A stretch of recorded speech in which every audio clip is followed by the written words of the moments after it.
ఇప్పుడే మూవీ చూసేసిన అన్న, భీమా సినిమా చూసిన.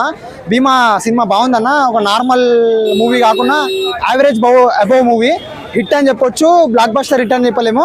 ఒక శివరాత్రికి శివుని గురించి, దేవుని గురించి, కొత్తగా ధర్మస్థానం గురించి, ఇంకోటి మన ఇద్దరు డబల్ రోల్లో గోపిచంద్ చేయడం అనేది చాలా గర్వకారణము. ఇంకోటి తెలుగు ప్రేక్షకులకు నచ్చే సినిమా. ఒక్క పొద్దు ఇడిచిపోతే దాడే పోయి చూసే సినిమా ఇది. డ్యూయల్ రోల్ ఉంది గోపిచంద్ది, మంచి యాక్టింగ్ చేసిండు. ఎన్నో డ్యూయల్ రోల్ సినిమాలు వచ్చినాయి, బట్ ఇది వేరే జోనర్ అన్నమాట. ఫైట్స్ కానీ సాంగ్స్ కానీ ఉన్నాయి, మంచిగా ఉన్నాయి. మీరు అన్నీ ఉన్నాయి, బట్ ఏమంటారు ప్రతి ఇంటికి వేస్తారు లాకు. ఈ సినిమాలో అస్సలే లేదు లిప్ లాక్లో అలాంటివి ఏం లేవు. దేవుని గురించి ఉంది సినిమా. హిట్ పడ్డది, బట్ బ్లాక్ బస్టర్ హిట్ అని చెప్పలేము.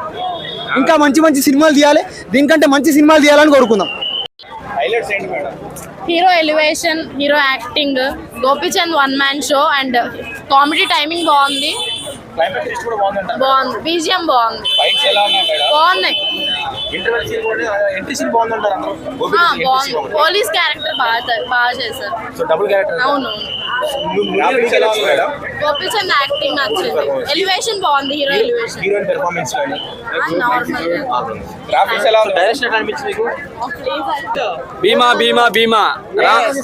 భీమాలో నాకు రామా కూడా కనపడ్డాడు. రామా భీమా ఏందో ఒకసారి చూడండి, చాలా బాగా అనిపించింది. గ్రాఫిక్స్ బాగున్నాయి. శివరాత్రి రోజు శివుని చూడాలనుకునే వాళ్ళు, శివలింగాన్ని చూడాలనుకునే వాళ్ళకు భక్తితో వచ్చి చూడొచ్చండి. ఎందుకంటే సెకండ్ హాఫ్ లో అంత భక్తి కనపడుతుంది. ఆ శివుని సంబంధించిన ఒక గుడి ఒకటి ఉంటుంది. ఆ గుడి ఎందుకు ఓపెనింగ్ అవ్వట్లేదు, దానికి కారణం ఏంటి, రీజన్ ఎవరు, దాన్ని ఓపెన్ చేసేవాడు మగాడు ఒకడు వస్తాడు, దేవుడు లాంటి వాడు, భక్తి వాడు. కొన్ని మన పాత సినిమాలకు చూస్తాం కదా, దమ్మున్నాడు ఒకడు వస్తాడని. అలా ఉన్నది అంటే ఫస్ట్ టైం మొత్తం ఎంటర్టైన్మెంట్. గోపిచంద్ అన్న స్టార్టింగ్ కెరీర్ లో కామెడీ ఎంటర్టైన్మెంట్ తో చేసుకున్న పోయి సన్వేషాలుగా అలా ఫుల్ ఎంటర్టైన్మెంట్ అవుతుంది అనమాట.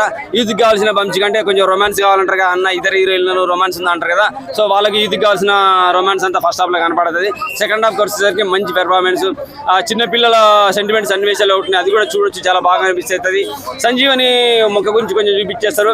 అటువంటి దాన్ని ఒకటి కనిపెడదానికి చెప్పి మన కట్టప్ప కాదు ఎవరు ఆయన, బల్లాల దేవుడు తండ్రి ఉన్నాడుగా నాజర్ పాత్ర, ఆయన విలనిజం మంచి విలని కొద్దిసేపు ఉన్న పాత్ర కానీ విలనిజం బాగా చూపించేస్తారు.